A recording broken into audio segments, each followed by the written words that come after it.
Hello everyone, today I'm going to show you how to find your missing assignments in Schoology.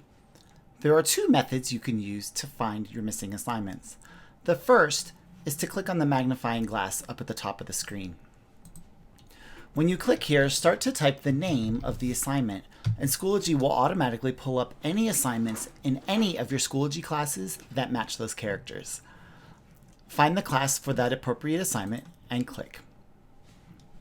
Schoology will take you automatically into that particular assignment and you can complete it from there.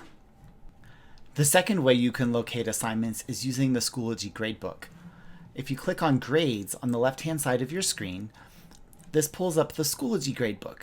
Here you can see the grades you've received for all of your assignments. You can see any feedback that was given directly in Schoology as opposed to, say, in your Google document.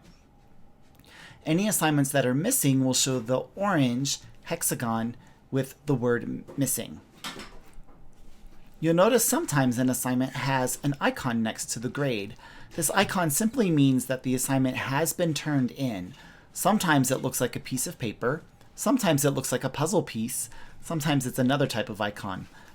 That will show regardless if the assignment has been graded or not. If you find an assignment that is missing, you can easily just click the name of the assignment and Schoology will open that assignment in a new tab for you.